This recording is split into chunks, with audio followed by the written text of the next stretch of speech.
Salam. Kita masih ada dalam bulan lingkungan hidup. Dan tema kita minggu ini adalah Allah pemilik tanah dan menghidupi manusia dengannya. Jemaat yang kekasih dalam Tuhan Yesus Kristus, mungkin pernah kita mendengarkan ungkapan yang sudah sangat lama, dan ungkapan ini sangat lazim. Ia mengatakan bahwa tanah itu yang ada harga. Tetapi rupanya seiring berjalannya waktu, maka ungkapan itu juga berubah. Dan justru orang-orang sekarang ini melihat bahwa investasi yang menjanjikan adalah justru di tanah itu. Orang-orang sekarang tidak bilang lagi bahwa tanah itu tidak ada harga. Tetapi orang-orang sekarang bilang kalau beli tanah tidak ada rugi, simpan berpuluh-puluh tahun, beratus-ratus tahun pun tanah itu tidak akan busuk. Dan tanah itu semakin mahal dan semakin mahal karena tanah sangat dibutuhkan oleh semua orang. Sehingga orang-orang yang melihat bahwa tanah adalah investasi yang terbaik akan mengejar informasi di mana kira-kira orang-orang yang kejepit ekonominya, memerlukan uang, lalu tiba-tiba menjual tanahnya, menjual rumahnya, lapis tanahnya dan sebagainya, dan itu ikan makan bagi dia. Dan semakin hari, kalau kita lihat Bapak Ibu yang kekasih dalam Tuhan Yesus Kristus, tanah ini semakin sempit. Sebenarnya ukurannya tidak, tetapi bangunan semakin padat. Jangan bicara soal tahun, soal bulan saja, kaget-kaget begini sudah ada yang bangun rumah di samping, kaget-kaget sudah ada yang bangun rumah di sini dan di situ. Dulu, kalau kita melayangkan pandangan ke atas Gunung Nona sana, kita masih bisa senang pagi-pagi lihat hijau dan sebagainya, masih ada kicau burung dan sebagainya. Tetapi sekarang gunung atau bukit di mana-mana di Ambon ini tidak ada hijau lagi, sudah jarang sekali. Yang kita lihat adalah bangunan rumah yang bersusun-susun, tiris dengan tiris baku dapa. Tidak ada nat lagi. Bahkan orang banyak membangun rumahnya di tempat-tempat yang sangat miris, di jurang-jurang, karena biasanya orang menjual tanah di jurang-jurang itu murah. Sehingga dengan penuh resiko, daripada tidak ada lebih baik beli saja, nanti kita akal-akali. Padahal yang kita lihat, kalau musim hujan yang sangat deras, maka banyak sekali rumah-rumah yang runtuh, banyak juga jiwa yang melayang. Bahkan orang banyak meratakan bukit itu untuk ada dan membangun rumah. Bukan masalah itu saja yang dihadapi pada saat ini Bapak Ibu yang kekasih, menyangkut tentang bagaimana tanah ini. Tetapi pada saat ini kita lihat bahwa dampak kelangsungan keberadaan kesuburan tanah yang Tuhan ciptakan ini untuk merupakan tempat yang nyaman bumi ini, oikos, tempat rumah bersama, pada saat ini sudah sangat memprihatinkan. Debit air semakin berkurang oleh karena penebangan pohon tadi yang tumbuh rumah.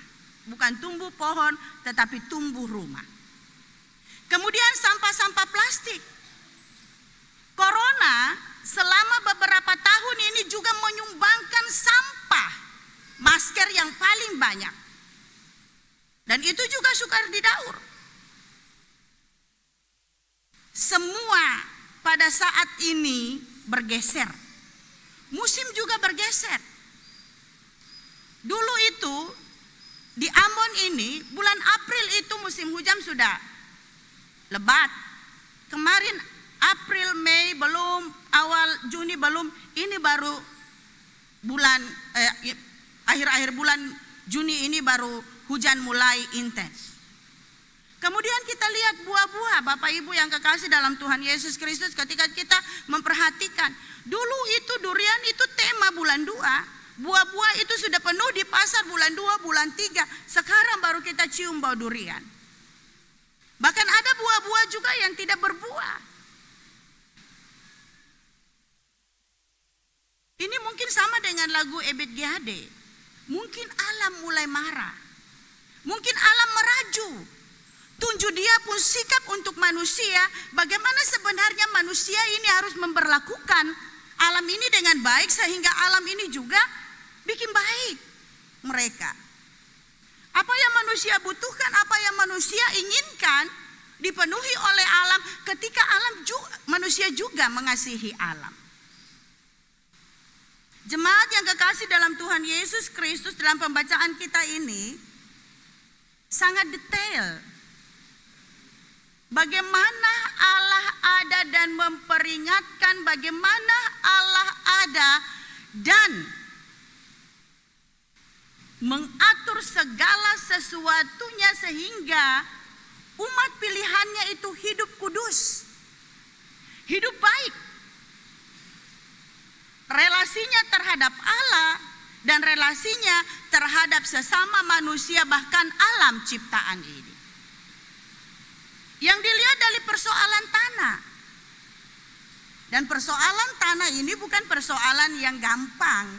Persoalan tanah ini bukan menyelesaikannya semudah membalikan telapak tangan. Persoalan tanah ini sangat jelimet. Sehingga apa yang diatur di dalam imamat, dan imamat ini memang mengatur segala sesuatunya, bukan soal tanah saja, tetapi soal hidup, bagaimana hidup dengan Tuhan, bagaimana relasi hidup dengan Tuhan baik, bagaimana relasi hidup dengan manusia baik. Dan kita pada saat ini ada dan diajarkan melalui kehidupan bangsa Israel, bagaimana aturan-aturan kehidupan yang harus dilakukan oleh manusia untuk ada dan hidup di bumi milik Tuhan ini. Di sana sangat jelas dikatakan dari ayatnya yang ke-23 sampai ayatnya yang ke-28 aturan-aturannya. Bahwa ketika engkau ada dan susah, boleh untuk menggadaikan tanahmu, boleh untuk menjual tanahmu, tetapi ingat ayatnya ke-23. Ini makna teologis di ayat 23 bahwa tanah itu bukan milikmu. Tanah itu adalah milik Tuhan yang dipinjamkan kepadamu. Kamu adalah orang yang menumpang di bumi ini, sehingga jangan mengklaim bahwa tanah itu adalah milikmu. Padahal sekarang ini orang banyak sekali mengklaim bahwa tanah itu miliknya. Dan aturan-aturan main pun ada ketika orang menderita dan ia ada memerlukan uang dan menjual tanahnya atau menggadaikan tanahnya.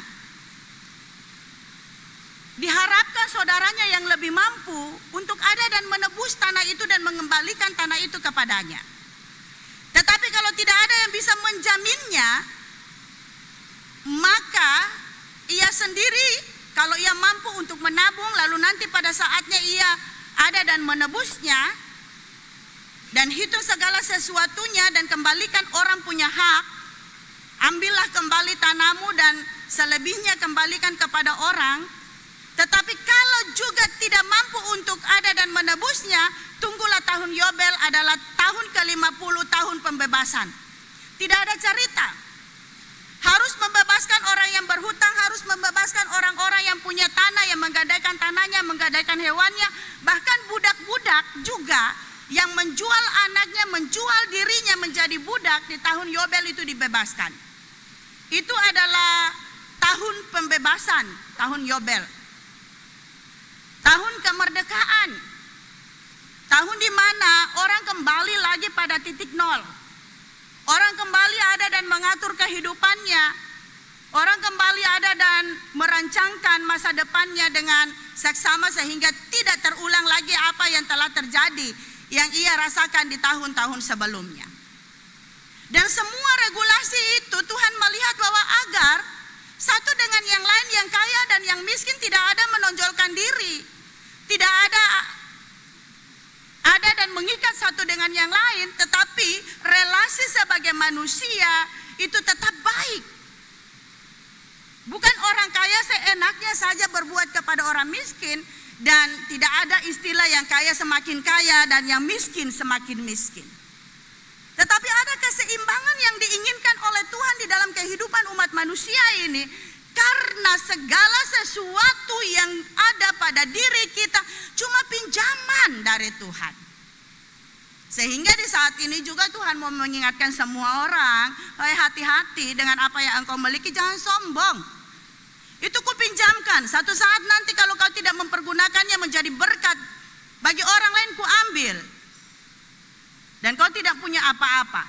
Dan itu banyak terbukti Bapak Ibu yang kekasih dalam Tuhan Yesus Kristus. Ketika orang menyombongkan kemampuannya, jabatannya diambil. Ketika orang menyombongkan kekuatannya, diambil. Stroke. Ketika orang menyombongkan harta kekayaannya, Tuhan bakar, Tuhan korup, Tuhan habiskan, dan sebagainya, diambil. Untuk itu Bapak Ibu yang kekasih dalam Tuhan Yesus Kristus, ketika kita melihat cara hidup yang diinginkan oleh Tuhan di dalam kehidupan sesama, bahwa yang kaya mengayomi yang miskin, dan semua orang adalah saudara, saling menutupi, saling membantu satu dengan yang lain, dan tidak ada saling cuek, masa bodoh dengan kehidupan orang lain, siapapun itu, apapun itu. Maka beta mau bilang, sebenarnya kehidupan yang Tuhan bilang di sini untuk orang Israel, orang tua dolo-dolo su bikin akang. Kalau kita mencermati, ada kampung-kampung, ada farm-farm yang lari dari atau pindah daripada tempatnya semula. Katong biasa bilang, watimena dari mana? Kaki sina dari mana? Anak kota dari mana? Karena itu ada perpindahan tempat oleh karena disebabkan ada bencana, ada apa-apa. Dan orang tatua dolo-dolo ketika melihat orang-orang menderita tidak mempunyai tempat, mereka tidak tutup mata. Dan mereka lebih menghargai kehidupan berdamai daripada sapanggal tanah. Orang tua-tua dulu malah ada dan panggil, mari bikin heu-heu di samping beta pu rumah. Mari ada beta pun kabon di sana, kalau mau bikin jua di sana. Kemudian hidup damai, hidup aman, hidup sejahtera. Saya pandang dari fam mana, suku mana, saya pandang dari agama mana. Mari. Tetapi pada saat ini akan berubah. Justru apa yang telah diikat oleh tete nenek moyang dolo-dolo, kasih tanah for orang lain, anak-anak itu menuntut sekarang ini kepada orang yang tinggal kasih kembali ke tompun tanah. Dan itu ada beberapa kasus sehingga ada baku bunuh, baku perang gara-gara itu. Dolo-dolo itu katompung hak, dolo-dolo katompun tete nenek moyang kasih for kamu orang, jadi mari kembalikan beta pun tanah, kembalikan katompun tanah. Sekarang orang tidak melihat hubungan saudara, sekarang orang tidak melihat hubungan kemanusiaan, tetapi orang lebih ada dan menitik beratkan kesenangannya, keinginannya di dalam kehidupannya dan keuntungannya. Bukan main kalau berapa hektar yang dulu-dulu orang tete nenek moyang kasih. Dong sentakulai bahwa apa yang tete nenek moyang ikat di dompun tete nenek moyang itu terikat juga di sorga. Sehingga ada sesuatu yang Tuhan buat kepada mereka yang tanpa sadar bahwa itu adalah teguran untuk mereka. Banyak orang yang tidak ada dan melihat hubungan kekerabatan lagi. Mereka lebih mementingkan harta daripada hubungan kekerabatan. Saudara sekarang orang saja bisa baku bunuh tagal tanah sepanggal. Tetangga dengan tetangga bisa baku bunuh, baku bawa ke polisi gara-gara tanah sepanggal. God saja, God. Banyak persoalan yang ditimbulkan oleh tanah ini. Sampai ada angka sumpah bahwa bukan saudara lagi. Kalau ada dunia dua, Hosea 1 beta 1, kalau ada Tuhan dua, Hosea 1 beta 1. Tagal tanah saja. Dan ini sangat memprihatinkan. Saya ingat pesan orang tua dolo-dolo bilang kata, jangan galojo tanah. Jangan baringin orang pun tanah. Jangan bakalai tagal tanah. Nanti kalau mati tanah sentarima. Dan ini harus diingat di dalam kehidupan. Pesan moral orang tatua ini sejalan dengan apa yang dikehendaki oleh Tuhan. Betul. Pada saat ini ada hak guna bangunan, HGB, dan hak sertifikat hak milik SHK. Dan yang orang-orang yang punya sertifikat sekarang banyak balaga. Dong pikir bahwa ketika dong punya sertifikat, itu dong bebas mau bikin tanah itu apa. Seperti orang-orang yang konglomerat membeli hutan, membeli gunung yang ada minyaknya dan sebagainya. Suka-suka dong. Mau tabangka, mau kelolaka, mau alam rusaka dan sebagainya dan sebagainya. Yang penting, yang perlu, yang penting kaya. Yang penting enak. Yang penting dilihat hebat, punya power dan sebagainya. Bapak Ibu yang kekasih dalam Tuhan Yesus Kristus, sekali lagi apa yang dikatakan oleh Tuhan di ayat 23 bahwa alam semesta ini apapun itu adalah ciptaan Tuhan, termasuk tanah yang dipinjamkan kepada kita. Jadi jangan merasa berhak dan jangan ada dan membuat masalah oleh karena itu. Tanah adalah simbol keadilan Allah. Allah memberikan kehidupan untuk semua orang. Allah memberikan semua alam ciptaan ini, bahkan tumbuh-tumbuhan, hewan kepada manusia untuk dipergunakan dengan secara bijaksana. Agar manusia itu mampu untuk ada dan melihat kuasa kebesaran Tuhan di dalam ciptaan Tuhan yang lain. Manusia yang adalah imago Dei, segambar dengan Allah, harus juga melakukan apa yang Tuhan kehendaki di dalam kehidupannya. Bukan atur ikut suka, tetapi aku atur ikut Tuhan pun suka. Tuhan inginkan bahwa apapun yang kita miliki, termasuk tanah itu mengikat tali persaudaraan, bukan menceraikan satu dengan yang lain. Karena Bapak Ibu yang kekasih dalam Tuhan Yesus Kristus, di dunia ini tidak ada yang abadi. Alam sekarang saya bersahabat dengan katong. Kalau orang tua-tua dolo-dolo dia tahu sekali, bersahabat sekali dengan alam. Dia mampu untuk ada dan lihat bahwa kalau mau melaut, oh tidak bisa. Ini nanti kalau sampai di sini angin datang. Mau turun jala ikan, pancing ikan juga tahu. Mau menanam juga lihat bulan, lihat bintang tahu. Tetapi sekarang tidak ada lagi yang memperhatikan bahasa alam itu di dalam kehidupan kita.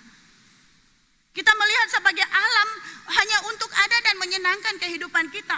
Kita tidak melihat bahwa alam adalah ciptaan yang diciptakan oleh Tuhan agar kita kehidupan kita harmoni bersama alam.